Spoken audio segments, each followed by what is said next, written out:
Study in India আপনাদের সামনে বিশাল একটা অপরচুনিটি, বিশাল একটা খুশির খবর। যারা চাচ্ছিলেন যে সারদা ইউনিভার্সিটিতে ডিরেক্ট স্যারের সাথে কথা বলে, যিনি country manager, Bangladesh country manager আছেন, যিনি ডাইরেক্টলি প্রতিনিধি, তার সাথে সাক্ষাৎ করে যদি ভর্তি করা যেত তাহলে খুবই ভালো হতো। তো এরকম একটা অপরচুনিটি আপনাদের সামনে চলে আসছেন।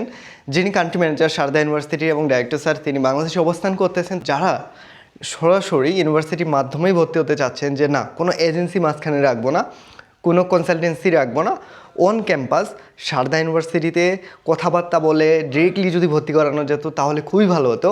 তো 13 এপ্রিল থেকে শুরু করে অলরেডি স্যার বাংলাদেশে অবস্থান করতেছেন। 13 এপ্রিল থেকে 9 মে পর্যন্ত প্রায় দীর্ঘ 1 মাস যাবৎ বাংলাদেশে অবস্থান করবেন। তো যাদের ঢাকা, সাতক্ষীরা, খুলনা হোক, চিটাগাং বা রংপুর অনেক জায়গায় শিডিউল অনুযায়ী থাকবেন। তো যারা সরাসরি সাক্ষাতে দেখা করে কথাবার্তা বলে অন স্পট অ্যাডমিশন নিতে চান, তো তারা দ্রুত কন্ট্যাক্ট করুন। এই যে আমাদের হোয়াটসঅ্যাপে, এই যে আমাদের হোয়াটসঅ্যাপ নাম্বার, এখান থেকে কথা বলে ডিরেক্টলি স্যারের সাথে ডাইরেক্ট সরাসরি কথা বলে অ্যাপয়েন্টমেন্ট বুক করে ডিরেক্ট চলে আসুন এবং আপনাদের ইচ্ছা পূরণ করুন।